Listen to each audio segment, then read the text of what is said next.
Lizzie paused for a few moments then and raised her hand. "Listen," she said, gazing out of the window. "Bells, do you hear them?" I hadn't, not until that moment. "I love the sound of church bells ringing," she went on.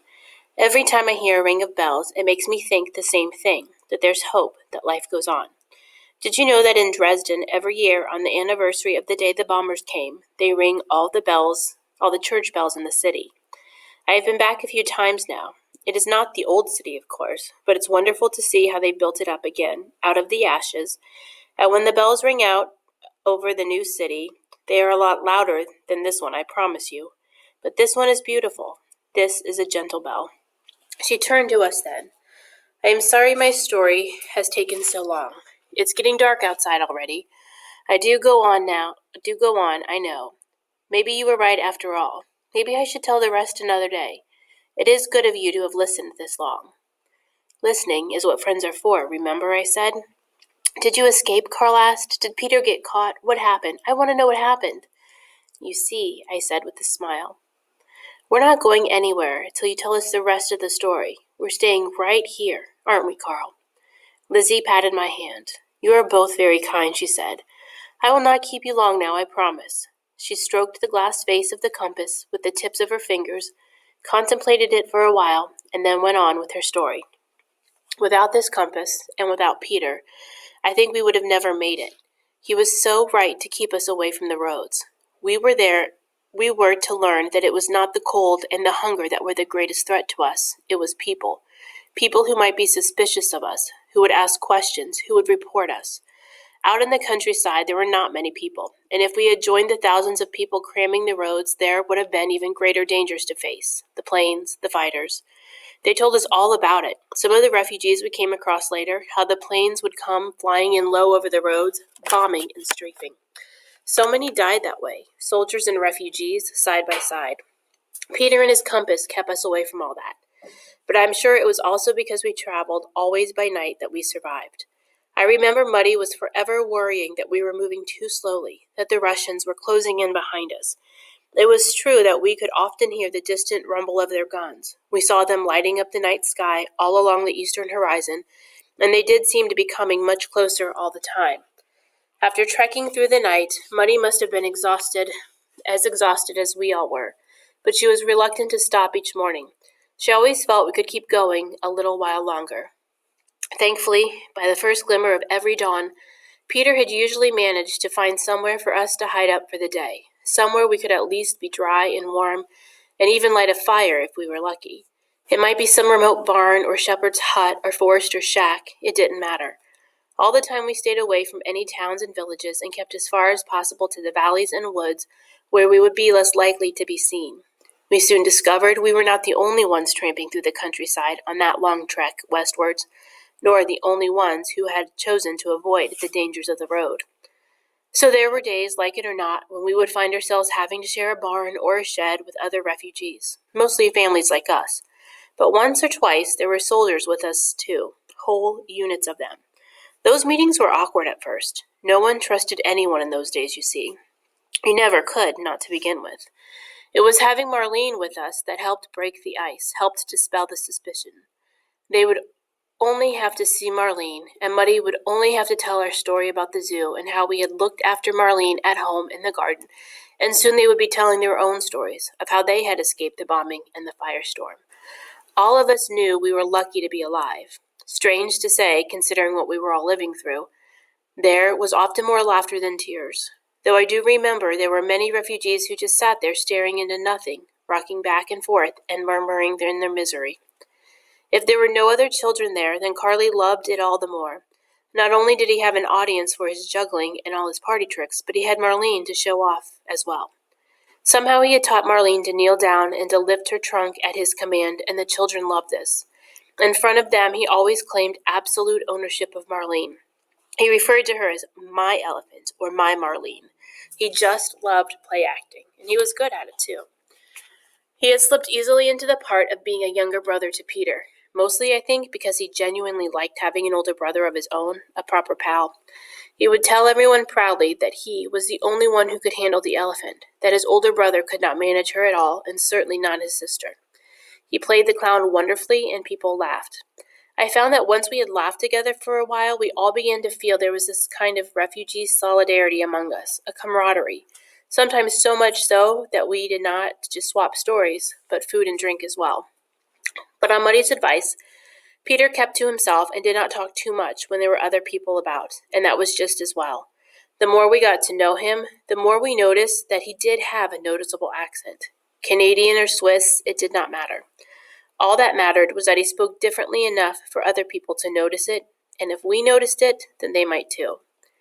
Time and again, people would ask Muddy why her son was not in uniform like all the other young men. Muddy always stuck to the asthma story Carly had first made up in front of the policeman that day. It was a good cover story because, of course, she knew all the symptoms rather well. We all did, except for Peter himself, that is. But at Muddy's suggestion, Carly had made sure that Peter knew exactly what it felt like to suffer from asthma. He even taught Peter how to cough and wheeze the right way. Nonetheless, it still made me very nervous every time the subject came up. I was fearful, too, because after living through the horror of the bombing of Dresden, everyone we came across was full of anger and bitterness toward the Americans and the British. Until now, most of this hatred had been reserved more for the Russians. Not now, not anymore. So Peter, if he was to be discovered, would be in real danger, and so would we. Most of the other refugees we met were from Dresden, like us, though a few had come from farther east. For them in particular, fear of the Russians still far outweighed any anger against the Americans and the British. There were many stories of dreadful atrocities committed by the Red Army on civilians as they advanced deeper and deeper into Germany.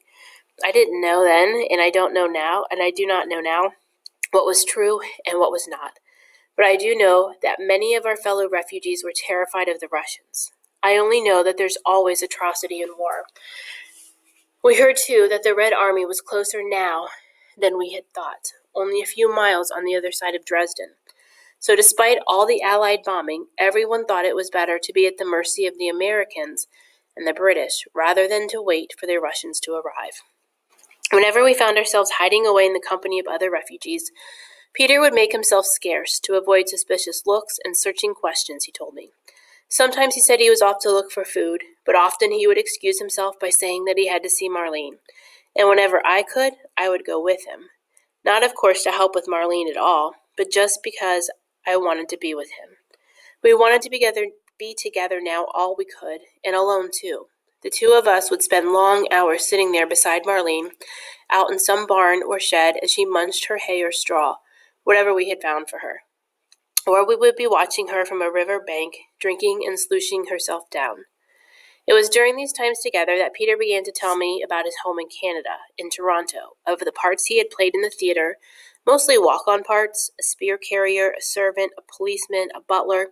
He would tell me about the cabin deep in the forest, he called it his cottage, where he and his mother and father used to go for weekends all through his childhood, about the cycling and the canoeing they did, and the salmon fishing and the moose and the black bears they saw. And I told him about Pappy, about Uncle Manfred and Aunt Lottie, and all the good times we had had down on the farm, and about the argument that had split the family. But we tried all we could not to talk about the war. Both of us knew it was the grim shadow that hung over us, that threatened to separate us, and we both wanted to live for a while away from all of that, in the warm sunlight of shared memories and hopes. We found we had so much in common, bicycling, boating, and fishing. He was an only child, he told me, and had never been part of a large family, until now, that is. He knew he was only playing the part of an elder brother, but the longer he was with us, the more he felt easy in the part, just one of the family, and he loved that, he said. How we talked, but even in our silences, I felt togetherness with him that I had never felt with anyone else. Then came the time, well, I suppose it had to happen, didn't it, that Carly came upon us one day and surprised us. I remember we were sitting there on the riverbank with Marlene wafting her trunk over our heads. You too. You're canoodling, aren't you? He said, with a mischievous twinkle in his eyes. I know you are. You're always going off together. I've been watching you. None of your business, I snapped. I was furious with him and embarrassed too. But Peter handled it much better. He sat him down between us and put his arm around him. We were just talking, Carly, getting to know one another. I am her brother, remember? Your brother, too. You and me, we talk, don't we? The thing is that if I want to play a part right, I have to get into it. That is why you told me all about your asthma attacks, remember? I need to know all there is to know about the new me and my new family. I have to know the backstories of everyone in the play. See what I'm saying? It's what actors do. You understand that, don't you, Carly? I mean, people might ask me questions about Pappy, for instance, about where we lived in Dresden, about the zoo, about the farm, about Uncle Manfred and Aunt Lottie. I've got to know these things, right? Elizabeth, she's just telling me all she can to help me. Carly seemed happy enough with that, but there were many times after that when I could feel he was keeping an eye on us, and that worried me. I certainly did not want Muddy to have any idea how I really felt about Peter. Not because of what she might think about it, but because it was private, very personal, and I wanted to keep it that way.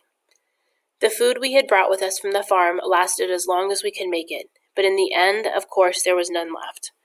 After that, finding something to eat became our greatest problem. Not for Marlene. She would only have to brush the snow aside with her trunk or her foot to be able to find something edible underneath. And once the snow had gone, Marlene simply grazed as she went. She was on constant scrounge, her trunk searching ahead of her. For much of our journey, we kept to the valleys, so there was always plenty of water for us to drink from the rivers and streams. And there were many days when Peter found us a hay barn to hide in, where Marlene could gorge herself all day long. But food was much harder to find. Again, it was Peter who saved our bacon, so to speak. In the Air Force, he had done some training in living off the land. It was something they all had to do in case they got shot down. And anyway, luckily for us, back home in Canada, he was used to finding food in the wild, scavenging for it, fishing for it, hunting for it. He had done this all his life, but as he said, until now, scavenging had not included stealing. Early every morning, we would settle into our new shelter for the day, make ourselves and Marlene as comfortable as we could, and then sooner or later Peter would disappear. He would be back in an hour or so later with something, eggs from a hen house maybe, or a sausage liberated, as he called it, from someone's larder. There were carrots sometimes, even apples once or twice. It turned out that there were many homes and farms lying empty and deserted in the countryside. So many people, like Uncle Manfred and Aunt Lottie, had abandoned their houses and fled. And Peter scavenged for more than food. Once he came back with a fishing rod, and after that we would quite often had grilled fish for our breakfast. But there were times when he came back with very little, a few nuts and some half-rotten root vegetables. Several times he returned empty-handed altogether. Then we just went hungry. And those were the days with no food inside us, when it was hardest to keep ourselves warm, even if we could manage to make a fire. Those were the worst times during our whole long trek, the days of hunger. The endless walking I got used to. I even got used to my blisters, to my freezing hands and ears and numb feet. The snow went away, but the cold never did. Sometimes when I felt I could not take another step, I would feel Muddy's arm around me, and she would say always the same thing. Just put one foot in front of the other, Elizabeth, and we'll get there. It was her constant mantra. When I was at my lowest ebb, I would keep saying that to myself, trying my very hardest to believe it. There were so many times when I came close to giving up altogether. Thinking back, though, it was Marlene, as much as Muddy's mantra, that kept me going. Including through winds and terrain, mud and frost, Marlene just plodded on. She was our pacemaker, and we kept with her. When I was walking anywhere near her, I could hear the hollow rumblings of contentment from inside her, and that, for some reason, always made me smile and so lifted my spirits. We all envied her ability to find food on the move, snuffling up dead leaves, tugging at what little grass there was. We took great comfort and courage from her endless patience and perseverance, and she treated us all now, Peter included, with great affection, as if we were her family. We certainly felt she was part of ours. She was forever touching us with the soft tip of her trunk, reassuring us and reassuring herself maybe. If Peter was our guide and provider, and Muddy was our strength, then Marlene was our inspiration. Sometimes after the long hours of walking through the darkness of the countryside, when we were all hungry and cold and tired, and the night seemed never ending, Muddy would get us singing. We would sing her beloved Marlene Dietrich songs, or Christmas carols, or the nursery rhymes and folk songs Carly and I had grown up with. Peter knew some of these from his Swiss mother, so he would join in then too. Of course, Carly would sing louder than any of us, conducting everyone from high up on Marlene. These were the moments, as we were singing our way through the night, that I felt all my fears fly away. I felt suddenly light-headed and full of hope that all would be well. I cannot imagine why just singing together should be able to do this, but it did. It did not only pass the time. Somehow it lifted my heart, gave me new strength and fresh determination just to keep going. It was the same for all of us, I think. I suppose we must have been 3 weeks or so into our journey across to Germany, and we were making much slower progress than Peter had expected. It was the streams and rivers that were holding us up. Streams we could have forded easily enough. Marlene seemed quite happy to go back and forth, carrying 2 of us at a time. But to cross rivers, we had to find a bridge, and a bridge that was not guarded, as many of them were. So whenever we came to a bridge, Peter had to scout ahead to find out if they were sentries. And if there were, it meant a long diversion along the river until we found an unguarded bridge. This made our journey a lot longer, and so we lost a lot of time that way. We knew that anyone and everyone who saw us or met up with us was a danger to us, but we could not avoid them altogether, however hard we tried. Even at night, we did meet a few people, some walking home to their village after dark, or sometimes shepherds out in their fields checking their sheep, and once a farmer, I remember, who we came upon suddenly behind a hedge. He was trying to help one of his cows give birth, and he needed a hand, he said. So Peter got down on his knees at once and pulled alongside the farmer. It took a while, but the calf came out alive and kicking. The farmer was delighted and shook all our hands energetically. It was only after it was all over that he seemed to pay any attention to Marlene. Muddy told him our story, and he seemed quite happy with that. We had a night in his barn, and his wife brought us some hot soup. They asked no questions, but kept bringing more and more of their family in to see Marlene. Far from attracting unwelcome attention to us, as Peter had thought, Marlene was turning out to be kind of a talesman. She seemed to divert attention away from us, and away from Peter in particular, which was, of course, just what we wanted. Hidden away during the daytime, huddled together inside some shed or barn, we had heard and sometimes seen fighter planes flying low overhead, but we were safe from them, always well out of sight. Day and night we had heard, too, the drone of bombers overhead, but like the fighters, they passed us by and left us in peace. Had it not been for the ever more distant thunder of Russian guns, we might almost have been able to forget that there was a war going on at all. The deeper we went into the countryside, the quieter it became and the safer we felt. There were some days and nights so still and silent now that it really seemed to me sometimes as if the war might have ended already, and we had just not heard about it. I remember Carly became ill quite quickly. Weakened by his asthma, he had never been a strong child. It began one evening with a little cough that would not leave him. Muddy swathed him in blankets, and for the best part of that night he rode up on Marlene as usual. But it was becoming obvious after a while that he just did not have the strength to stay up there, that he could fall off at any time. Much against his will, Muddy persuaded him down and carried him the rest of the way in her arms. Peter and I were scouting ahead, looking urgently now for a place to shelter. Anywhere would do, just so long as we could get Carly out of the cold. There were no lights in the houses, of course, because of the blackout, but it was a moonlit night, which is why I caught sight of the dark looming shape of a huge building in the distance, and then the ribbon of a tree-lined drive curving through the fields towards it. From the sound of his cough and his wheezing, we could tell that Carly was getting worse all the time. He needed more than just a shelter for the night. He needed a doctor. We had no choice. We knew it was a risk, but we walked straight up the gravel drive and knocked loudly on the huge front door. It was a while before anyone came, and Peter was beginning to think that the house had been abandoned like so many others. But then the door opened. We saw the light of a lantern. Holding it was an old man in pajamas and a nightcap. He did not look at all friendly.